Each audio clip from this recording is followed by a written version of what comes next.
good morning, dear ones. Welcome to Sainiketan online classes. Once again, come back to online classes. Welcome to day 72.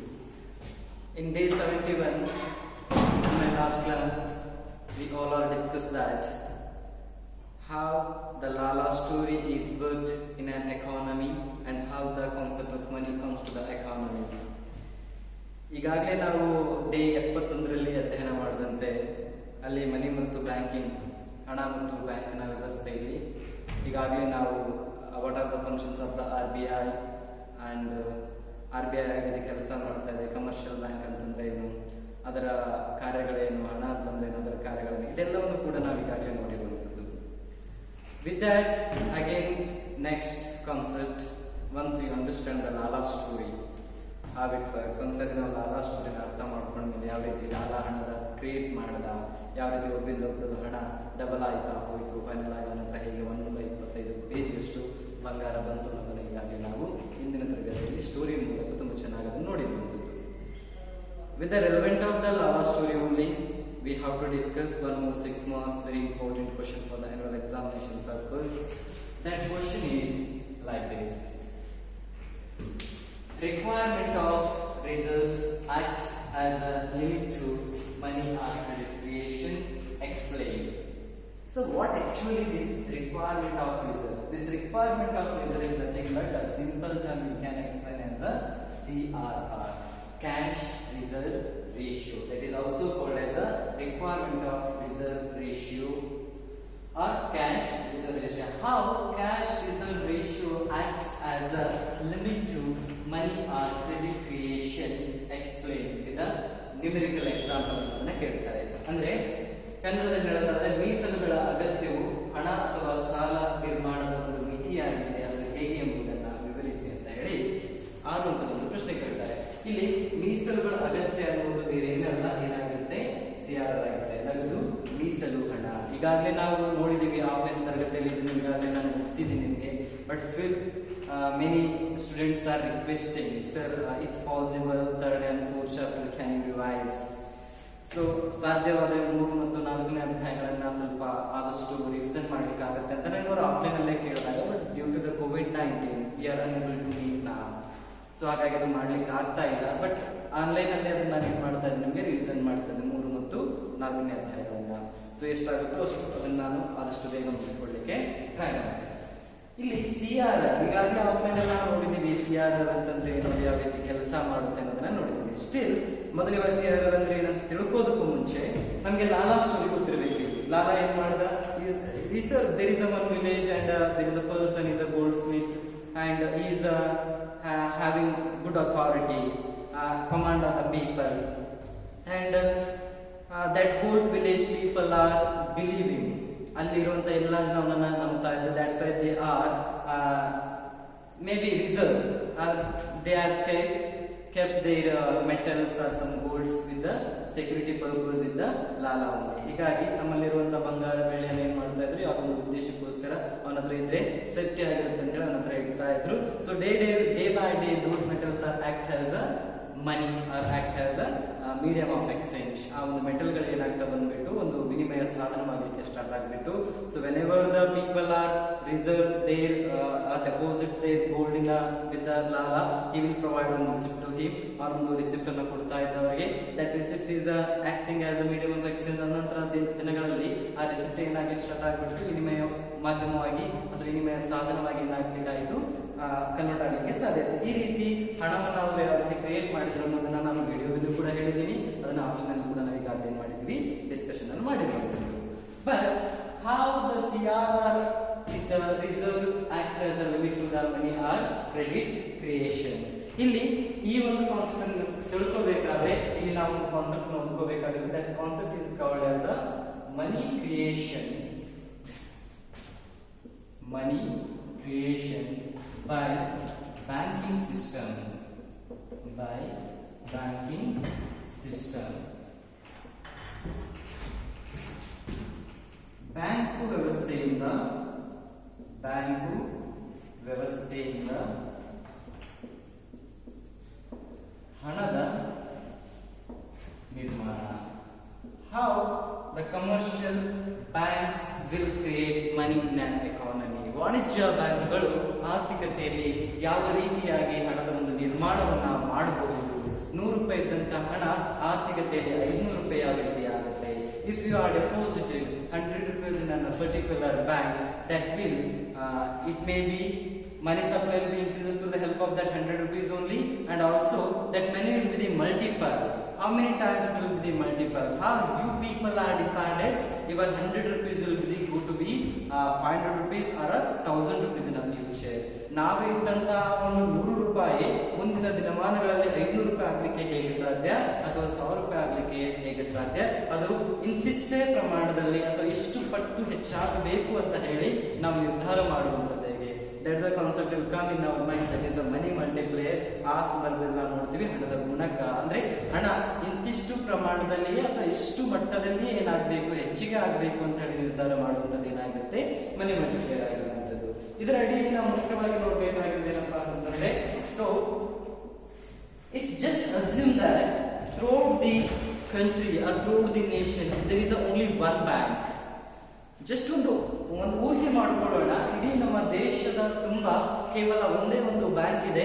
ಆ bank ಅಲ್ಲಿ ನಾನೇನಾದ್ರೂ deposit ಮಾಡಬೇಕು ಅಂತ ಅನ್ಕೊಂಡಿದ್ರೆ ಪರಿಸ್ಥಿತಿಗಳು ಹೇಗಿರುತ್ತೆ, ಯಾವ ರೀತಿ ಹಣ ಡಬಲ್ ಆಗ್ತಾ ಹೋಗುತ್ತೆ ಅನ್ನೋದನ್ನ ಏನ್ ಮಾಡ್ಬೇಕಾಗುತ್ತೆ, ನಾವು ಅರ್ಥ ಮಾಡ್ಕೋಬೇಕಾಗುತ್ತೆ. For example, before going to this concept, how the money will be the multiple, ಯಾವ ರೀತಿ ಹಣ ಡಬಲ್ ಆಗುತ್ತೆ, ಅದಕ್ಕೆ ಯಾವ ರೀತಿ CRR ಹೆಲ್ಪ್ ಮಾಡುತ್ತೆ ಅನ್ನೋದನ್ನ ನೋಡೋಕ್ಕೂ ಮುಂಚೆ there is a little bit terminology we have. For example, what is the meaning of balance sheet ಅಂತ ಬರಬೇಕು ಇರುತ್ತೆ. So balance sheet is nothing but people, because you are commerce people, you already know that what is a balance sheet, assets, liabilities, net worth. These all concept is already familiar with you people. ಈಗಾಗಲೇ ನಿಮಗೆ ಅದಕ್ಕೆ ಗೊತ್ತಿವೆ. ಕನ್ನಡದಲ್ಲಿ ನಾವು balance sheet ಗೆ ಅಡಾವೆ ಪತ್ರ ಅಂತ ಕರೀತೀವಿ. The balance sheet is nothing but it's a record, it's a statement of assets as well as liabilities. ಅಡಾವೆ ಪತ್ರ ಅಂದ್ರೆ ಬೇರೆ ಏನಲ್ಲ, ಆಸ್ತಿಗಳು ಮತ್ತು ಹೊಣೆಗಾರಿಕೆಗಳನ್ನ ಹೊಂದಿರುವಂತದಕ್ಕೆ ನಾವೇನಂತ ಕರೀಬಹುದಾಗಿದೆ, ಬ್ಯಾಲೆನ್ಸ್ ಶೀಟ್ ಅಂತ ಹೇಳಿ ಮಾಡಬಹುದಾಗಿದೆ, ಕರೀಬಹುದಾಗಿದೆ. So here we will create one balance sheet. ಹಾಗಿದ್ರೆ ಆ ಬ್ಯಾಲೆನ್ಸ್ ಶೀಟ್ ಅನ್ನೋದು ಹೇಗಿರುತ್ತೆ, ಯಾವುದೋ ಒಂದು ಸಣ್ಣ ಬ್ಯಾಂಕ್ ಒಂದು ಬ್ಯಾಲೆನ್ಸ್ ಶೀಟ್ ಅನ್ನು ಏನ್ ಮಾಡೋಣ, ನಾವು ಟ್ರೈ ಮಾಡುವಂಥದ್ದು. ಯಾವ ರೀತಿ ಬ್ಯಾಲೆನ್ಸ್ ಶೀಟ್ ಇರುತ್ತೆ, ಅದು ಯಾವ ರೀತಿ ವರ್ಕ್ ಆಗುತ್ತೆ ಅಂತ ನೋಡೋಣ. So always in accounting process we know that assets should be equal to the liabilities. ನಿಮ್ಮ ಆಸ್ತಿಗಳು ಹೊಣೆಗಾರಿಕೆಗೆ ಈಕ್ವಲ್ ಆದಾಗ ಮಾತ್ರ ಅದನ್ನ ನಾವೇನಂತ ಕರೀಬಹುದಾಗುತ್ತೆ, ಬ್ಯಾಲೆನ್ಸ್ ಶೀಟ್ ಅಂತ ಕರೀಬಹುದಾಗುತ್ತೆ. ಎ ಬ್ಯಾಂಕ್ ಬ್ಯಾಲೆನ್ಸ್ ಶೀಟ್, ಯಾವುದೋ ಒಂದು ಬ್ಯಾಂಕಿನ ಬ್ಯಾಲೆನ್ಸ್ ಶೀಟ್ ಅನ್ನು ನಾವೇನ್ ಮಾಡೋಣ, ಇವಾಗ ಕ್ರಿಯೇಟ್ ಮಾಡೋಣ. ಎ ಬ್ಯಾಂಕ್ ಬ್ಯಾಲೆನ್ಸ್ ಶೀಟ್, ಅಡಾವೆ ಪತ್ರ, ಕನ್ನಡದಲ್ಲಿ ನಾವು ಕರೆಯೋದಾದ್ರೆ ಏನಂತ ಕರೀತಾರೆ ಅವರು, ಅಡಾವೆ ಪತ್ರ ಅಂತ ಹೇಳಿ ಕರೆಯುವಂತದ್ದು. ಯಾವುದೋ ಒಂದು ಎ ಬ್ಯಾಂಕಿನ ಅಡಾವೆ ಪತ್ರ. So what is the, because this statement is a record of, ಏನಂತ ಹೇಳಿದೆ ನಾನು, it's a statement or a record of assets and liabilities. So always, so one side will be assets and one side will be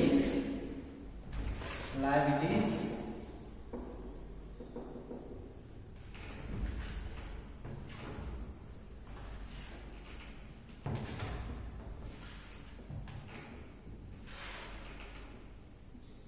So here 3 columns will be there. First, if any person, if deposit, he will deposit 100 rupees. Rupees 100. What is the net worth? ನಿವ್ವಳ ಮೌಲ್ಯ ಎಷ್ಟಾಗಿರುತ್ತೆ ಅದು. ಇಲ್ಲಿ ಎಷ್ಟು ಠೇವಣಿ ಮಾಡ್ತಿದ್ದಾನೆ, ಒಟ್ಟು ಅವನು ಠೇವಣಿ 3 ರೂಪಾಯಿ ಠೇವಣಿಯನ್ನು ಏನ್ ಮಾಡ್ತಿದ್ದಾನೆ, ಅವನು ಬಳಕೆ ಮಾಡ್ಕೊತಿದ್ದಾನೆ. ನೆಟ್ ವರ್ತ್, ಅವನು ನಿವ್ವಳ ಮೌಲ್ಯ ಎಷ್ಟಿರುತ್ತೆ, ಅದು ನಿವ್ವಳ ಮೌಲ್ಯ ಫಾರ್ಮುಲಾ ಆಗಿರುತ್ತೆ ನಿಮಗೆ. Then what is his total liabilities? Same here, what is the total value of this one? First one here, what is the reserve? ಎಷ್ಟು ರಿಸರ್ವ್ ಆಗಿ ಇಟ್ಕೋತಾ ಇದ್ದಾರೆ ಅವರು. ಸೊ ಇಲ್ಲಿ ಲೋನ್ಸ್ ಅಂತ ಬರ್ತವೆ, ಅದು ಲೋನ್ಸ್ ಆಮೇಲೆ ನಾವೇನ್ ಮಾಡುವಂಥದ್ದು, ಕ್ರಿಯೇಟ್ ಮಾಡುವಂಥದ್ದು. ಫಾರ್ ಎಕ್ಸಾಂಪಲ್, ಮೊದಲು ಅಸೆಟ್ಸ್ ಅಂತಂದ್ರೆ ಏನು, ಅಸೆಟ್ಸ್ ಅಲ್ಲಿ ಏನೆಲ್ಲ ನಾವು ಬರ್ಕೋಬೇಕಾಗುತ್ತೆ. Assets is nothing but it's a combination of reserves plus loans. ಆಸ್ತಿಗಳಂದ್ರೆ ಬೇರೇನು ಅಲ್ಲ, ಆಸ್ತಿಗಳು ಈಸ್ ಈಕ್ವಲ್ ಟು ರಿಸರ್ವ್ ಅಂತಂದ್ರೆ ಮೀಸಲುಗಳು, ಮೀಸಲುಗಳು ಪ್ಲಸ್ ಸಾಲಗಳು, ಎರಡನ್ನು ಸೇರಿಸಿದ್ರೆ ಅದಕ್ಕೆ ಏನಂತ ಕರೀಬಹುದಾಗಿದೆ, ನಾವು ಅಸೆಟ್ಸ್ ಅಂತ ಕರೀಬಹುದಾಗಿದೆ. ಆಸ್ತಿಗಳು ಅಂತಂದ್ರೆ ಬೇರೇನು ಅಲ್ಲ, ಮೀಸಲುಗಳು ಪ್ಲಸ್ ಸಾಲಗಳು, ಇವೆರಡನ್ನೂ ಕೂಡ ಸೇರಿಸಿದ್ರೆ ನಮ್ಗೆ ಏನ್ ಬರುವಂತದ್ದು? ಅಸೆಟ್ಸ್ ಬರುವಂತದ್ದು. ಗೊತ್ತಾಯ್ತಲ್ಲ? ನಮಗೆ ಅಸೆಟ್ಸ್ ಅಂತಂದ್ರೆ reserves are nothing but many types of reserves we have. CRR ಆಗಿರಬಹುದು, SLL ಆಗಿರಬಹುದು, then bonds ಆಗಿರಬಹುದು. These all are considered the reserves. Loans is nothing but ನಾವು ಕೊಡುವಂತಹ ಸಾಲ ಆಗಿರುತ್ತೆ, that is considered as a loans. Reserves plus loans is considered as a assets. Liabilities, this is very important. Liabilities is nothing but what are the how many people or all the people deposit in a bank, in a particular bank. ಆ ಒಂದು bank ನಲ್ಲಿ ಒಟ್ಟಾರೆಯಾಗಿ ಜನರು ಇಟ್ಟಂತಹ ಠೇವಣಿಯ ಪ್ರಮಾಣವನ್ನ ಅಥವಾ ಠೇವಣಿಯನ್ನ ಏನಂತ ಕರೆಯಬಹುದಾಗಿದೆ? ನಾನು ಹೊಣೆಗಾರಿಕೆ ಅಂತ ಹೇಳಿ ಮಾಡಬಹುದು, ಕರೆಯಬಹುದಾಗಿದೆ. Is it clear? It's very important to understand. So the balance sheet is nothing but is a record or a statement of the assets and liabilities. ಆ ಒಂದು ಅಡಾವೆ ಪತ್ರ ಅಂದ್ರೆ ಬೇರೆ ಏನಲ್ಲ, ಆಸ್ತಿಗಳು ಮತ್ತು ಹೊಣೆಗಾರಿಕೆಗಳು ಹೊಂದಿರುವಂತಹ ಒಂದು ಸೀಟ್ ಗೆ ನಾವೇನು ಕರೆಯಬಹುದಾಗಿದೆ? ಬ್ಯಾಲೆನ್ಸ್ ಶೀಟ್ ಅಥವಾ ಅಡಾವೆ ಪತ್ರ ಅಂತ ಕರೆಯಬಹುದಾಗಿದೆ. In assets, what are the combinations are there? Assets are having the reserves plus loans. Reserves are nothing but CRR, SLR, and many kinds of bonds, check. These all are considered the reserves. And loans, we know that the commercial bank or any other bank is providing the loans to the people, are lending money to the people. Those are considered the loans. And the total value, that's the combination of the assets. Another side we have the liabilities. ಹೊಣೆಗಾರಿಕೆ ಅಂತ ಕರೀತಾ ಇದ್ದಾರೆ. ಆ ಹೊಣೆಗಾರಿಕೆಯಲ್ಲಿ ಏನು ಬರುತ್ತೆ? is nothing but total deposit is having the commercial bank. ಆ ಒಂದು ವಾಣಿಜ್ಯ ಬ್ಯಾಂಕ್ಗಳಲ್ಲಿ ಇರುವಂತಹ ಜನರಿಟ್ಟಂತಹ ಎಲ್ಲ ಒಂದು ಠೇವಣಿಯನ್ನು ಅಂತ ಕರೆಯಬಹುದಾಗಿದೆ, liabilities ಅಂತ ಹೇಳಿ ಮಾಡಬಹುದಾಗಿದೆ, ಕರೆಯಬಹುದಾಗಿದೆ. So these are the concept. Assets ಅಂತಂದ್ರೆ ಏನಂತ ಯಾವ ರೀತಿ ಬರೀಬೇಕು, liabilities ಅಂದ್ರೆ ಯಾವ ರೀತಿ ಬರೀಬೇಕು, and how can you find out the net worth? ಹಾಗಿದ್ರೆ net worth ಅನ್ನು ಯಾವ ರೀತಿ ಕಂಡುಹಿಡಿಯುತ್ತಾರೆ? The net worth is nothing but net worth is equal to assets minus liabilities. ಆ ಒಂದು ನಿವ್ವಳ ಮೌಲ್ಯ ಬೇರೆ ಏನಲ್ಲ, is equal to ಆಸ್ತಿಗಳು ಮೈನಸ್ ಹೊಣೆಗಾರಿಕೆಗಳು. ಆಸ್ತಿಗಳು ಮೈನಸ್ ಹೊಣೆಗಾರಿಕೆಗಳನ್ನ ನಾವೇನಂತ ಕರೀಬಹುದಾಗಿದೆ? ನೆಟ್ ವರ್ತ್ ಅಂತ ಕರೀಬಹುದು. If any person, a person, for example, Sarthak is going to deposit 100 rupees in a particular bank. It may be in a SBI bank. Sarthak ಏನ್ ಮಾಡ್ತಾ ಇದ್ದಾನೆ? SBI bank ಅಲ್ಲಿ ಹೋಗಿ 100 ರೂಪಾಯಿನ ಇಡಬೇಕಂತ ಅನ್ಕೊಂಡಿದ್ದಾನೆ. 100 ರೂಪಾಯಿ ಹೋಗಿ ಏನ್ ಮಾಡ್ತಾನೆ? ನಾನು ಡೆಪಾಸಿಟ್ ಮಾಡ್ತಾನೆ. That 100 rupees are considered for the reserve. ಆ ಸಾರ್ಥಕ್ ಇಟ್ಟಂತಹ 100 ರೂಪಾಯಿ ಇವ್ರಿಗೆ ಏನಾಗಿ ಕನ್ಸಿಡರ್ ಆಗುತ್ತೆ? ಆ SBI ಬ್ಯಾಂಕಿಗೆ ಅದೇ ರಿಸರ್ವ್ ಆಗಿ ಕನ್ಸಿಡರ್ ಆಗುತ್ತೆ. ಯಾಕಂದ್ರೆ ಅವನೆಲ್ಲ ಏನ್ ಮಾಡಿದ್ದಾನೆ? ಡೆಪಾಸಿಟ್ ಮಾಡಿದ್ದಾನೆ. ಆ ಡೆಪಾಸಿಟ್ ಏನಾಗಿ ಕನ್ಸಿಡರ್ ಆಗುತ್ತೆ? ರಿಸರ್ವ್ ಆಗಿ ಕನ್ಸಿಡರ್ ಆಗುತ್ತೆ. ಈಗ ಹಿಯರ್ ಅವ್ರು ಯಾವುದೇ ರೀತಿಯಾದ ಲೋನ್ ಅನ್ನು ಕೊಟ್ಟಿಲ್ಲ ಅಂತ ಅನ್ಕೊಳ್ಳೋಣ. ಹಾಗಾಗಿ ಲೋನ್ ಎಷ್ಟಿದೆ? ಇಲ್ಲಿ 0 rupees ಇದೆ ಅಂತ ಅನ್ಕೊಳ್ಳೋಣ. Then what is the net worth? Net worth ಅಂದ್ರೆ ಏನು ಹೇಳಿದ್ರೆ assets minus liabilities. Assets ಎಷ್ಟಿದೆ ಇಲ್ಲಿ ನನಗೆ? 100 rupees ಇದೆ. liabilities ಎಷ್ಟಿದಾವೆ? 100 rupees ಇದೆ. ಹಾಗಾಗಿ ಆನ್ಸರ್ ಎಷ್ಟು ಬರುತ್ತೆ? 0 rupees we have the net. So ಹಾಗಾಗಿ ಅದಕ್ಕೆ ಹೇಳ್ತಾರೆ the balance should be equal. ಅದಕ್ಕೆ ಯಾಕೆ ಬ್ಯಾಲೆನ್ಸ್ ಅಂತ ಕರೀತಾರೆ ಅಂದ್ರೆ assets value ಯಾವ್ದಕ್ಕೆ ಈಕ್ವಲ್ ಆಗಿರಬೇಕು? liabilities ಈಕ್ವಲ್ ಆಗಿರಬೇಕು. the total value 100, 0 is nothing but 100. so here the total value will be rupees 100. the both the side, right side as well as the left side, both the columns are equal. now this is called as a balance sheet. ಎಡಬಡ ಭಾಗದಲ್ಲಿರುವಂತಹ ಒಂದು ಹೊಣೆಗಾರಿಕೆ ಆಗಿರಬಹುದು, ಬಲಭಾಗದಲ್ಲಿರುವಂತಹ ಆಸ್ತಿಗಳು ಎರಡೂ ಕೂಡ ಏನಾಗಿದ್ದಾವೆ? ಇವಾಗ equal ಆಗಿದ್ದಾವೆ. ಇದನ್ನೇ ನಾವು ಏನಂತ ಕರೀತಾ ಇದ್ವಿ? ಬ್ಯಾಲೆನ್ಸ್ ಶೀಟ್ ಅಂತ ಕರೀತಾರೆ. This is the frictional balance sheet of particular bank. ಯಾವುದೋ ಒಂದು ಬ್ಯಾಂಕಿನ ಒಂದು ಅಡಾವೆ ಪತ್ರ ಹೇಗಿರುತ್ತೆ ಅಂತಂದ್ರೆ ನೋಡ್ಲಿಕ್ಕೆ ಈ ರೀತಿ ಅಡಾವೆ ಪತ್ರ ಇರುವಂತದ್ದು. If you understand this balance sheet, concept of assets, liabilities and net worth, you can easily understand the next concept is very important, limit to credit creation. ಅಲ್ಲಿ ನಮಗೆ 6 marks ಕ್ವೆಶ್ಚನ್ಸ್ ಗೆ ಆನ್ಸರ್ ಸ್ಟಾರ್ಟ್ ಆಗುತ್ತೆ ಅಲ್ಲಿಂದ. So ಮೊದಲು 6 marks ಗೆ ಈ question ಅನ್ನು ಕೇಳಿದಾಗ first you have to write what is the meaning of balance sheet. what is the meaning of balance sheet, then meaning of assets, meaning of liabilities and net worth. then we have to directly go for the limits to the credit creation and money multiplier. ಹಾಗಿದ್ರೆ ಈ ರೀತಿಯಾಗಿ ಬ್ಯಾಂಕ್ಗಳು ಎಷ್ಟು ಬೇಕಿದ್ರೂ ಹಣವನ್ನು produce ಮಾಡಬಹುದಾ? So next concept will be the limits to credit creation and money multiplier. ಕನ್ನಡದಲ್ಲಿ ಏನಂತ ಕರೀಬಹುದು? ಸಾಲ ನಿರ್ಮಾಣ ಮತ್ತು ಹಣ ಗುಣಕದ ಮಿತಿಗಳು. ಹಣ ಗುಣಕದ ಮಿತಿಗಳು. Because with A person Sarthak ಏನ್ ಮಾಡ್ತಾ ಇದ್ದಾನೆ, 100 ರೂಪಾಯಿ ಹೋಗಿ ಎಸ್ ಬಿ ಐ ಬ್ಯಾಂಕ್ ಅಲ್ಲಿ ಇಡ್ತಾ ಇದ್ದಾನೆ. ಆ ಎಸ್ ಬಿ ಐ ಬ್ಯಾಂಕ್ ಅವರಲ್ಲಿ ತಮ್ಮಲ್ಲಿ ಕೆಲವೊಂದು ರಿಸರ್ವ್ಸ್ ಗಳನ್ನ ಇಟ್ಕೊಂಡು ಉಳಿದಂತ ಹಣವನ್ನ ಲೋನ್ ಆಗಿ ಕೊಡ್ತಾರೆ. ಬಟ್ ಎಷ್ಟು ಪ್ರಮಾಣದಲ್ಲಿ ಇವರು ಹಣವನ್ನ ಡಬಲ್ ಮಾಡಬಹುದು? 100 ರೂಪಾಯಿ 1000 ರೂಪಾಯಿ ಮಾಡಬಹುದಾ ಅಥವಾ ಲಕ್ಷ ಮಾಡಬಹುದಾ? Is there any limit to credit creation for the commercial bank? ಹಾಗಿದ್ರೆ ಈ ವಾಣಿಜ್ಯ ಬ್ಯಾಂಕ್ಗಳು ನಿರ್ಮಾಣ ಮಾಡುವಂತಹ ಸಾಲಕ್ಕೆ ಏನಾದರೂ ಮಿತಿ ಇದೆಯಾ? Exactly, there is a limit to the every commercial bank for the credit creation in the economy. ಆರ್ಥಿಕತೆಯಲ್ಲಿ ಪ್ರತಿಯೊಂದು ವಾಣಿಜ್ಯ ಬ್ಯಾಂಕ್ಗಳಿಗೂ ಕೂಡ ಇಂತಿಷ್ಟೇ ಪ್ರಮಾಣದಲ್ಲಿ ಹಣವನ್ನ ನಿರ್ಮಾಣ ಮಾಡಬೇಕು ಅಥವಾ ಸಾಲವನ್ನ ನಿರ್ಮಾಣ ಮಾಡಬೇಕು ಅಂತ ಹೇಳಿ ಒಂದು ಮಿತಿಯನ್ನ ರಿಸರ್ವ್ ಬ್ಯಾಂಕ್ ಹಾಕುತ್ತೆ. Reserve Bank is already, you know that, RBI. So there is a particular limits for the credit creation, because why they are putting some reserve or some limitations to the credit creation? ಯಾಕೆ ಕೆಲವೊಂದು ಮಿತಿಗಳನ್ನ ಹೇರ್ತಾ ಇದ್ದಾರೆ? If there is no limitations for the credit creation, that will create a many problems in an economy like inflation. ಈ ರೀತಿಯಾದಂತಹ ಒಂದು ಹಣದುಬ್ಬರದ ಒಂದು ಸಮಸ್ಯೆಗಳು ಆರ್ಥಿಕತೆಯಲ್ಲಿ ಬರಬಾರದು ಅನ್ನೋ ಕಾರಣಕ್ಕೋಸ್ಕರ RBI ಮಾಡುತ್ತೆ, ಸಾಲ ನಿರ್ಮಾಣಕ್ಕೆ ಕೆಲವೊಂದು ಮಿತಿಗಳನ್ನ ಹಾಕುತ್ತೆ. Those reserves, those limitations are nothing but like CRR, SLR. ಯಾವ ತರದ ಲಿಮಿಟೇಷನ್ಸ್ ಗಳನ್ನ ಸರ್ಕಾರ ಹಾಕುತ್ತೆ ಅಂತಂದ್ರೆ ಕ್ಯಾಶ್ ರಿಸರ್ವ್ ರೇಷಿಯೋ ಆಗಿರಬಹುದು ಮತ್ತು SLR ಅಂತಂದ್ರೆ ಈಗಾಗಲೇ ಗೊತ್ತಿದೆ ನಿಮಗೆ, ಸ್ಟ್ಯಾಟ್ಯೂಟರಿ ಲಿಕ್ವಿಡಿಟಿ ರೇಷಿಯೋ ಅಂತ ಹೇಳಿ ಕರೀತೀವಿ. ಈ ರೀತಿಯಾದಂತಹ ಕೆಲವೊಂದು ಲಿಮಿಟೇಷನ್ಸ್ ಗಳನ್ನ ಏನ್ ಮಾಡುತ್ತೆ ಸರ್ಕಾರ ವಿಧಿಸುವಂತದ್ದು.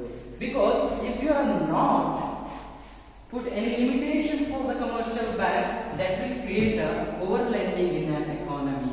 ಒಂದ್ ವೇಳೆ ನಾವು ಯಾವುದೇ ರೀತಿಯಾದಂತಹ ಮಿತಿಗಳನ್ನ ಈ ಹಣದ ನಿರ್ಮಾಣಕ್ಕೆ ನಾವು ಹಾಕಲಿಲ್ಲಪ್ಪ ಅಂತಂದ್ರೆ ಅದು ಏನ್ ಕ್ರಿಯೇಟ್ ಮಾಡುವಂತಂದ್ರೆ ಅಧಿಕ ಮಟ್ಟದಲ್ಲಿ ಸಾಲವನ್ನು ನಿರ್ಮಾಣ ಮಾಡಲಿಕ್ಕೆ ನಾವು ಅವಕಾಶ ಮಾಡಿಕೊಟ್ಟಂತ ಓವರ್ ಲೆಂಡಿಂಗ್ ಅಂತ ಕರಿತೀವಿ. ಅಧಿಕ ಮಟ್ಟದಲ್ಲಿ ಸಾಲವನ್ನು ಕೊಡುವುದರಿಂದ ಹಣದ ಪೂರೈಕೆ ಏನಾಗುತ್ತದೆ, ಹೆಚ್ಚಳ ಆಗುತ್ತೆ. If the money supply increases, automatically many problems will occur. Unemployment will occur, poverty will occur, inflation will occur.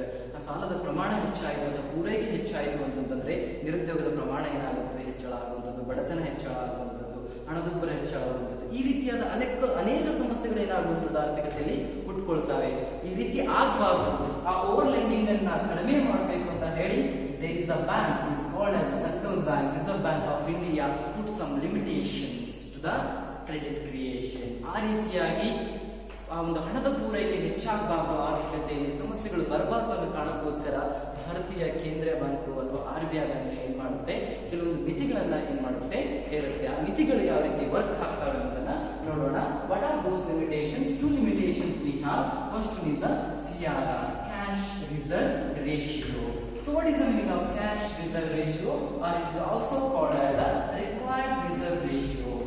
Expand ಅಲ್ಲಿ ಕೇಳಬಹುದು ನಮಗೆ 1 ಮಾರ್ಕ್ಸ್ ಕ್ವೆಶ್ಚನ್ ಇದು. expand CRR ಅಂತ ಕೇಳಿದಾಗ cash reserve ratio, and it is also called as, ಅಥವಾ ಇದನ್ನು ಇನ್ನೂ ಕರೆಯಬಹುದು ಅವರಿಗೆ required reserve ratio. ಈಗಾಗಲೇ 6 ಮಾರ್ಕ್ಸ್ ಅಲ್ಲಿ ಕೇಳ್ತೇನೆ, how required reserve ratio as a limitation for the money supply or money creation or credit creation ಅಂತ ಹೇಳಿ required reserve ratio. ಕನ್ನಡದಲ್ಲಿ ಇದನ್ನು ಕೇಳೋದಾದ್ರೆ ನಗದು ಮೀಸಲು ಅನುಪಾತ, ನಗದು ಮೀಸಲು ಅನುಪಾತ, or it is also can called as a, ಹಾಗಿದ್ರೆ ಇದನ್ನು ಇನ್ನೊಂದು ರೀತಿಯಲ್ಲೂ ಕೂಡ ಕನ್ನಡದಲ್ಲಿ ಕರೆಯುವುದಾದ್ರೆ ನಾವು ಕರೆಯಬಹುದಾಗಿದೆ ಮೀಸಲು ನಗದು ಅನುಪಾತ, ಮೀಸಲು ಅನುಪಾತ ಅಥವಾ ಅಗತ್ಯ, required is nothing but ಅಗತ್ಯ ಮೀಸಲು ಅನುಪಾತ.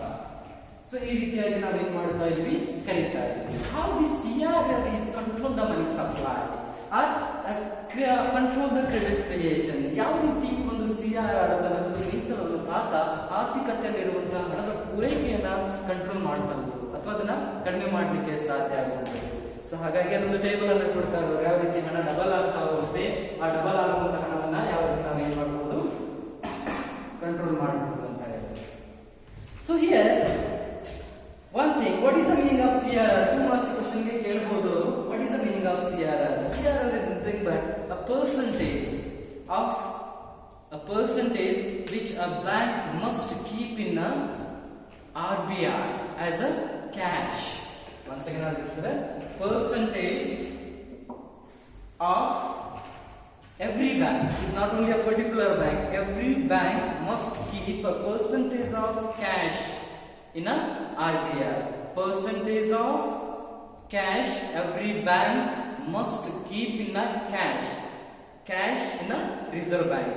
ಪ್ರತಿಯೊಂದು ಬ್ಯಾಂಕು ಕೂಡ ಏನ್ ಮಾಡಬೇಕಾಗಿದೆ, ಸ್ವಲ್ಪ ಪ್ರಮಾಣದ ಮೀಸಲನ್ನ ನಗದಾಗಿ ಎಲ್ಲಿಡಬೇಕಾಗಿದೆ, RBI ದಲ್ಲಿ ಅಥವಾ ನಮ್ಮ ಸೆಂಟ್ರಲ್ ಬ್ಯಾಂಕ್ ನಲ್ಲಿ ಅಥವಾ ಕೇಂದ್ರೀಯ ಬ್ಯಾಂಕ್ ನಲ್ಲಿ ಮೀಸಲಾಗಿ ಇಡುವಂತದಕ್ಕೆ ಏನಂತ ಕರೀತಾರೆ ಅವರು, ನಗದು ಮೀಸಲಾನುಪಾತ. For example, if 100 rupees is there, in out of that 100 rupees we have to keep some reserve, must be keep some reserve in a central bank or in a RBI as a cash only.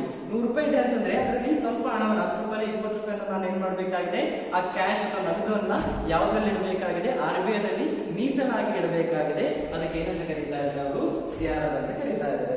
So I will not write definitions here because offline I already wrote all the definitions, already noted all the, you people are already noted all the definitions. CRR ಅಂದ್ರೆ ಏನು ಎಲ್ಲ definitions ಗಳನ್ನ ಬರ್ಕೊಂಡಿದ್ದೀರಿ.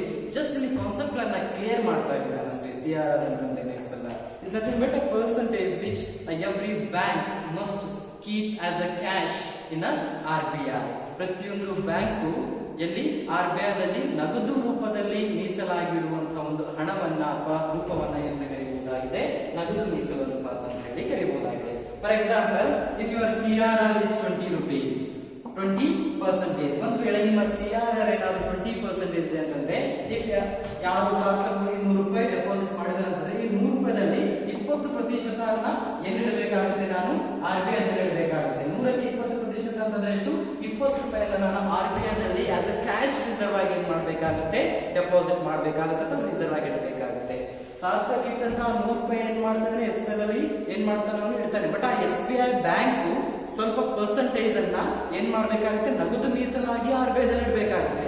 CRR percentage ಎಷ್ಟಿದೆ ನಮಗೆ, 20% ಇದ್ರೆ ಆ 20% ಅಂದ್ರೆ ಎಷ್ಟಾಗುತ್ತೆ, 20 ರೂಪಾಯಿಯನ್ನ ಏನ್ ಮಾಡಬೇಕಾಗುತ್ತೆ, ಆ SBI ಬ್ಯಾಂಕು RBI ದಲ್ಲಿ ಇಡುವಂತಹ ಪ್ರಕ್ರಿಯೆಯನ್ನು ಏನಂತ ಕರೀತಾ ಇದ್ದಾರೆ ಅವರು, CRR ಅಂತ ಹೇಳಿ ಕರೀತಾ ಇದ್ದಾರೆ. ಇದಾದ್ಮೇಲೆ ನೆಕ್ಸ್ಟ್ ಕಾನ್ಸೆಪ್ಟ್ ನಮಗೆ ಬರುವಂತದ್ದು ಯಾವುದು ಅಂತಂದ್ರೆ SLR. Not only for CRR, apart from CRR, we have one more concept, statutory liquidity ratio ಅಂತ ಹೇಳ್ತಾರೆ. Statutory liquidity ratio. ಶಾಸನಬದ್ಧ ದ್ರವ್ಯತಾ ಅನುಪಾತ. ಶಾಸನಬದ್ಧ ದ್ರವ್ಯತಾ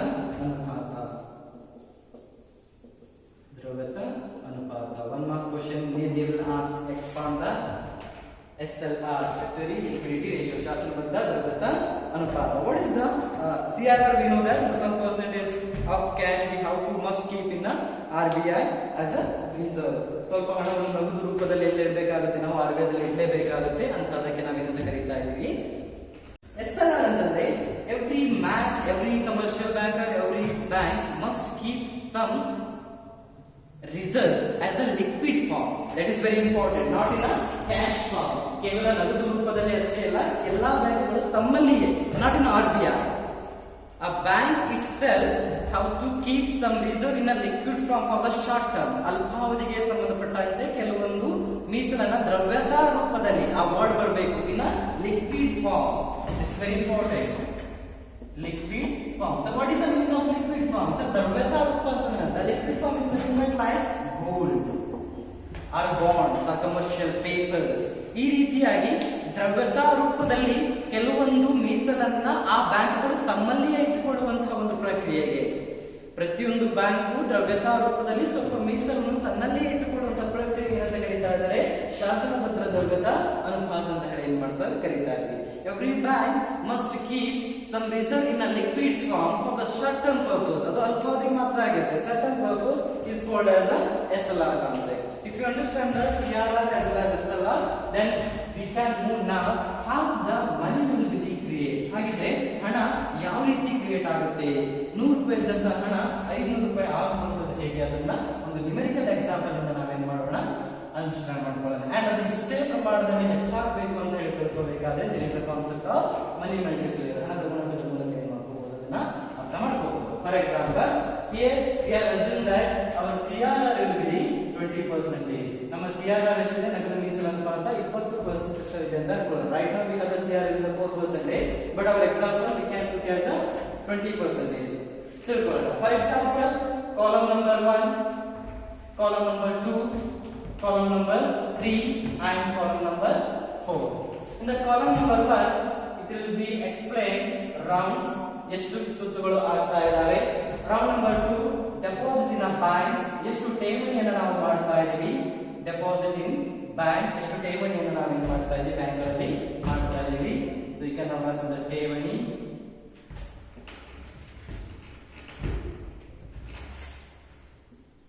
ಠೇವಣಿ ಹಿಯರ್ ಇಸ್ a rounds ಸುತ್ತುಗಳು.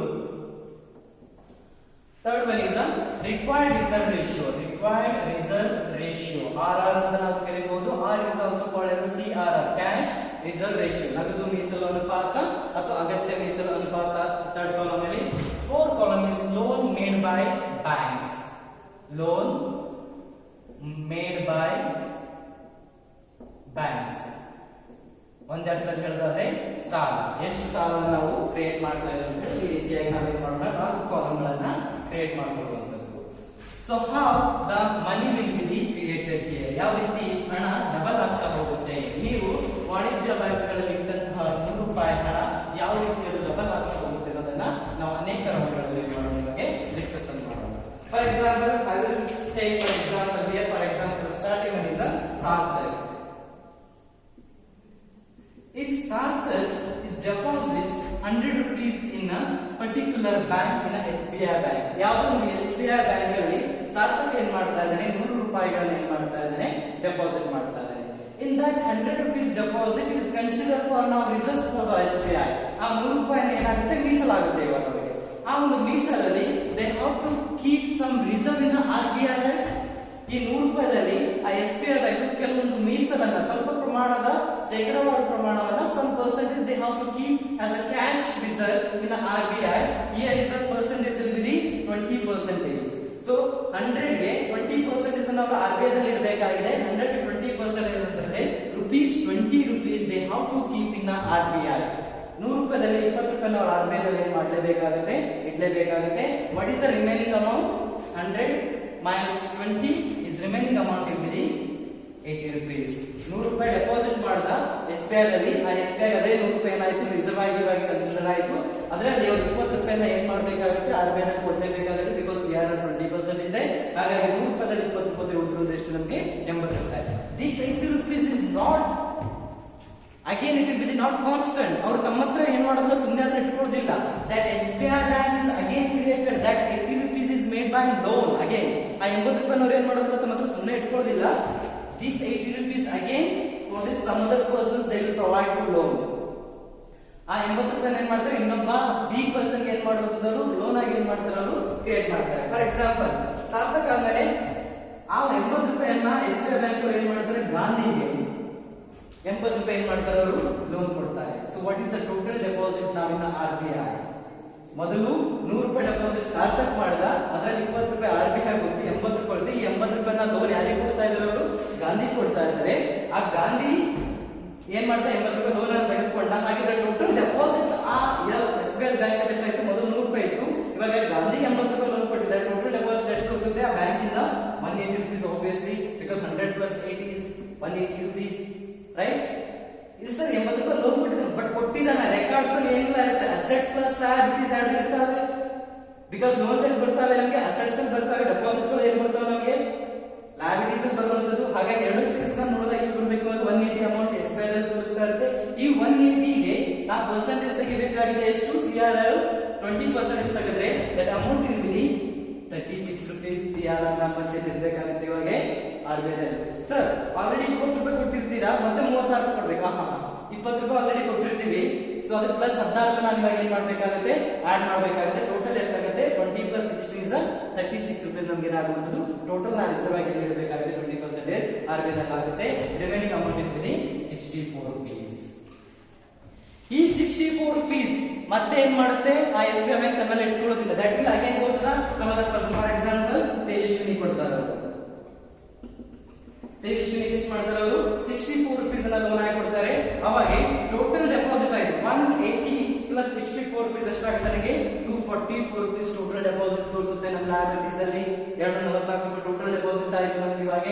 ಆ 244 ಮತ್ತೆ ತೆಗಿತಾರೆ ಅವರು 20% CRR ತೆಗಿತಾರೆ, ಅವಾಗ ಎಷ್ಟಾಗುತ್ತೆ 48.8 rupees ಆಗುತ್ತೆ. ಉಳಿದಿರುವಂತ ಅಮೌಂಟ್ ಎಷ್ಟಾಗುತ್ತೆ 51.2 rupees. ಮತ್ತೆ ಆ 51.2 rupees ಯಾರು ಕೊಡ್ತಾರೆ, ದಿಶಾ ಕೊಡ್ತಾರೆ ಅವರು. rupees 244 plus 51 ಪಾಯಿಂಟ್ ಎಷ್ಟಾಗುತ್ತೆ 295.2 ಆಗುತ್ತೆ. 290.2 ಗೆ ಏನ್ ಮಾಡೋದು 20% ಅನ್ನ ತೆಗೆಯುವಂತದ್ದು rupees ಎಷ್ಟು ಕೊಡಬೇಕಾಗುತ್ತೆ, ನಾನು 59.04 ಕೊಡಬೇಕಾಗುತ್ತೆ. ರಿಮೈನಿಂಗ್ ಅಮೌಂಟ್ ಎಷ್ಟು ಇರುತ್ತೆ ನನಗೆ, the remaining amount will be 40.96. Sir ಇದು ಎಲ್ಲಿವರೆಗೆ ಕಂಟಿನ್ಯೂ ಆಗ್ತಾ ಹೋಗುತ್ತೆ, how it will continue, ಎಲ್ಲಿವರೆಗೂ ಹಾಗೆ ಕಂಟಿನ್ಯೂ ಆಗ್ತಾ ಹೋಗುತ್ತೆ, ಎಷ್ಟು ಅಮೌಂಟ್ ಡಬಲ್ ಮಾಡ್ತಾ ಹೋಗ್ತಿದ್ದಾರೆ. ಇಲ್ಲಿ ಟೋಟಲ್ ಲೆವೆಲ್ಸ್ ಹಾಗೆ ಇನ್ಕ್ರೀಸ್ ಆಗ್ತಾ ಹೋಗ್ತಾ ಇದೆ. ಮೊದಲು 100 ರೂಪಾಯಿ ಇತ್ತು, 1000 ತೆಗೆತಂತ 100 ರೂಪಾಯಿ, ಈ 100 ರೂಪಾಯಿ ಆಯ್ತು 180 ಆಯ್ತು, ಆಮೇಲೆ 244 ಆಯ್ತು, ಆಮೇಲೆ 295 ಆಯ್ತು. ಸರ್ ಎಲ್ಲಿವರೆಗೂ ಇದನ್ನ ಅವರು ಅದೇ ರೀತಿ ಕಂಟಿನ್ಯೂ ಮಾಡ್ತಾ ಹೋಗ್ತಾರೆ, ಎಷ್ಟು ಹಣವನ್ನು ಡಬಲ್ ಮಾಡ್ತಾ ಹೋಗ್ತಾರೆ. So there is a limit. ಎಲ್ಲಿಗೆ ಅವರು ಕಂಟಿನ್ಯೂ ಅದ ಸ್ಟಾಪ್ ಮಾಡ್ತಾರೆ ಅಂತಂದ್ರೆ your required reserve ratio or cash reserve ratio should equal to 100. ಅದು ಎಲ್ಲಿ ಇಟ್ಕೊಳ್ಬೇಕಂತಂದ್ರೆ ಇನಿಷಿಯಲ್ ಡೆಪಾಸಿಟ್ ಗೆ ನಿಮ್ದು ರಿಕ್ವೈರ್ಡ್ ರಿಸರ್ವ್ ರೇಟ್ ಎಲ್ಲಿವರೆಗೂ 100 ಬರೋದಿಲ್ಲ. ಫಾರ್ ಎಕ್ಸಾಂಪಲ್ ನಿಮ್ದು ಮೊದಲೇ ಡೆಪಾಸಿಟ್ 500 ಇತ್ತಂತಂದ್ರೆ ರಿಕ್ವೈರ್ಡ್ ರಿಸರ್ವ್ ರೇಷಿಯೋ 500 ಹೋಗೋವರೆಗೂ ಕೂಡ ಅವರು ಅದನ್ನು ಕಂಟಿನ್ಯೂ ಮಾಡ್ತಾರೆ. ಅಥವಾ ಈಗ ನಾವು ರಿಕ್ವೈರ್ಡ್ ರಿಸರ್ವ್ ರೇಷಿಯೋ ನಮ್ಮ ಟೋಟಲ್ ಡೆಪಾಸಿಟ್ ಮೊದಲು ಎಷ್ಟು ಮಾಡಿದ್ವಿ, ನಾವು 100 ತಗೊಂಡಿದ್ವಿ, ಆ 100 ಏನಾಗಬೇಕು, ನಮ್ದು ರಿಕ್ವೈರ್ಡ್ ರಿಸರ್ವ್ ರೇಷಿಯೋಗೆ ಆಗಬೇಕು. ಸೊ ನಮ್ದು ರಿಕ್ವೈರ್ಡ್ ರಿಸರ್ವ್ ರೇಷಿಯೋ 100 ಆಗುತ್ತೆ ಅಂದ್ರೆ ಟೋಟಲ್ ಡೆಪಾಸಿಟ್ ಎಷ್ಟಾಗುತ್ತೆ, ಆಬ್ವಿಯಸ್ಲಿ 500 ಆಗಬೇಕು. ಬಿಕಾಸ್ 500 ಗೆ 20% ಅಂತಂದ್ರೆ 100 rupees. ರಿಮೈನಿಂಗ್ ಎಷ್ಟು ಲೋನ್ ಕೊಡಬಹುದು ಅವರು, 400 rupees ವರೆಗೂ ಅವ್ರು ಏನ್ ಮಾಡಬಹುದ್ರಿ, ಲೋನ್ ಅನ್ನ ಕೊಡಬಹುದು. Apart from 400 rupees they are not able to provide loan because CRR ಎಷ್ಟಿದೆ 20% ಇದೆ. ಬಿಕಾಸ್ CRR ಬೇಸ್ ಮೇಲ್ಗಡೆ ನಮಗೆ ಏನ್ ಡಿಸೈಡ್ ಆಗುತ್ತೆ, ಎಷ್ಟು ಪ್ರಮಾಣದಲ್ಲಿ ಹಣವನ್ನ ನಾನು ಡಬಲ್ ಮಾಡಬಹುದು. ನಂದು ಟೋಟಲ್ ಡೆಪಾಸಿಟ್ ಏನಾಗಿದೆ 500 ಇದೆ, ಮೊದಲು ಎಷ್ಟಿತ್ತು 100 rupees ಇತ್ತು, ಇವಾಗ 500 ಆಗಿದೆ, ಅಂದ್ರೆ 5 times ನನ್ನ ಹಣ ಏನಾಗಿದೆ ಇನ್ಕ್ರೀಸ್ ಆಗಿದೆ. How we people are decided, ಯಾವ ರೀತಿ ಇದನ್ನ ಡಿಸೈಡ್ ಮಾಡಬೇಕು, ಹಣ 5 ಪಟ್ಟು ಅಷ್ಟೇ ಹೆಚ್ಚಳ ಆಗ್ಬೇಕು. ಯಾಕೆ ನಾನು 10 ಪಟ್ಟು ಮಾಡಲಿಲ್ಲ, ಯಾಕೆ ಈಗ ಸ್ಟಾಪ್ ಮಾಡಿದೆ, 1000 ಕೂಡ ಮಾಡಬಹುದಾಗಿತ್ತು, ನಾನು 2000 ಕೂಡ ಮಾಡಬೇಕಾಗಿತ್ತು. No, there is a limit, there is a restriction. RBI will put for the credit creation. ಸಾಲದ ನಿರ್ಮಾಣಕ್ಕೆ RBI ಮಾಡುತ್ತೆ ಕೆಲವೊಂದು ರಿಸ್ಟ್ರಿಕ್ಷನ್ಸ್ ಗಳಾಗುತ್ತೆ. ಇಷ್ಟೇ ಪ್ರಮಾಣದಲ್ಲಿ ಹಣ ಡಬಲ್ ಆಗಬೇಕು. Because it never be go for the over lending, ಅದು ಏನಾಗಬಾರ್ದು, ಓವರ್ ಲೆಂಡಿಂಗ್ ಆಗಬಾರ್ದು ಅಂತ ಹೇಳಿ. ಸೊ ಅದು ಯಾವ ರೀತಿ ಕೆಲಸ ಮಾಡುತ್ತೆ ಅಂತಂದ್ರೆ there is a concept of money multiplier ಅಂತ ಬರುತ್ತೆ ನಮಗೆ. ಇಷ್ಟೇ ಪ್ರಮಾಣದಲ್ಲಿ ಹಣ ಇನ್ಕ್ರೀಸ್ ಆಗಬೇಕಾ ಅಥವಾ ಬೇಡವಾ ಅಂತ ಹೇಳಿ. Money multiplier, money multiplier is equal to ಏನ್ ಬರೀಬಹುದು ಅಂದ್ರೆ ಹಣದ ಗುಣಕ is equal to 1 divided by CRR.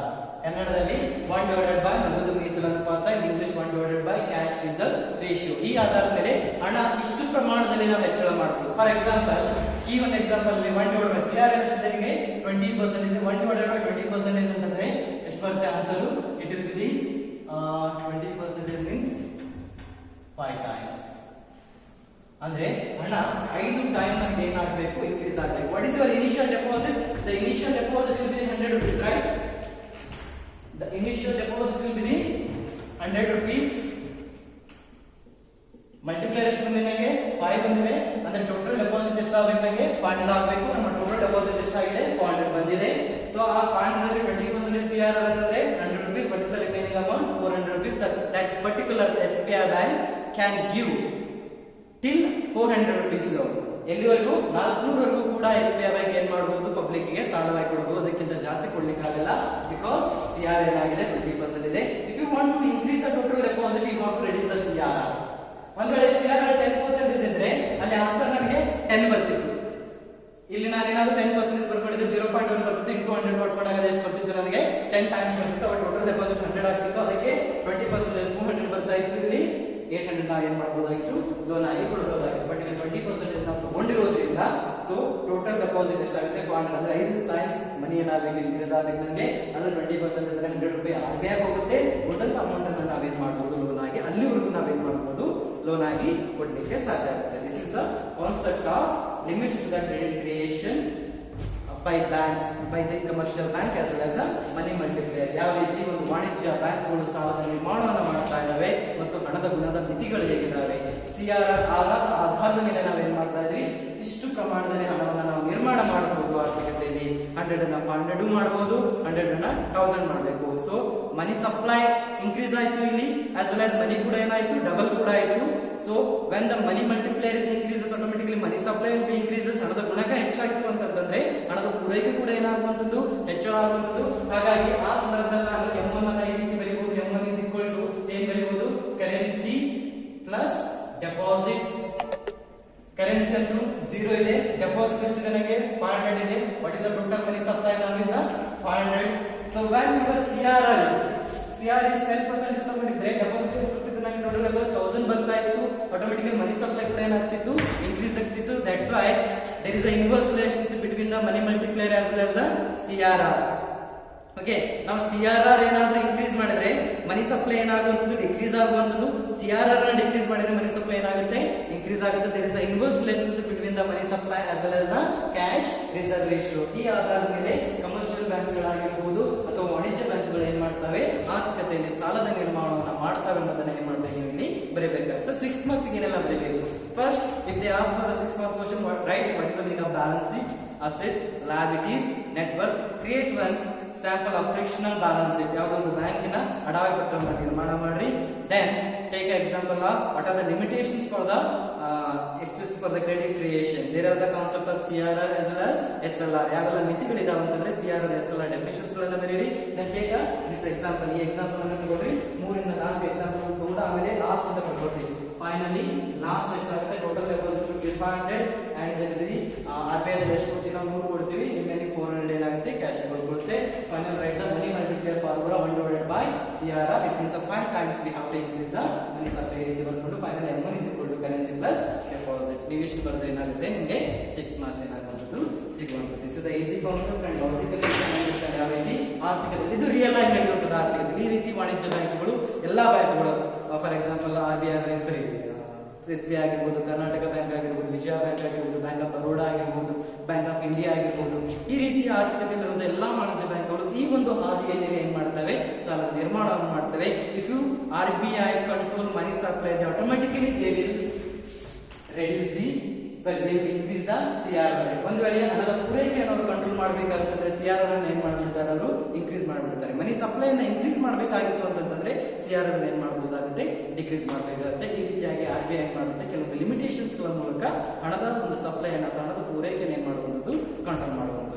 Next class in the day 73 we will discuss that the concept of policy tools for the instruments for the policy tools. ಯಾವ ಒಂದು tools ಗಳನ್ನು use ಮಾಡಿಕೊಂಡು ಅಥವಾ ಸಾಧನಗಳನ್ನು ಯೂಸ್ ಮಾಡಿಕೊಂಡು RBI ಹಣದ supply ಅಥವಾ ಹಣದ ಪೂರೈಕೆಯನ್ನು ಕಡಿಮೆ ಮಾಡುವುದು. There are the many instruments we have for the control of money supply, especially for the open market operation. ತರದ ಮಾರುಕಟ್ಟೆಗಳು, repo rate, reverse repo rate, many concepts we have. We will discuss in the next class.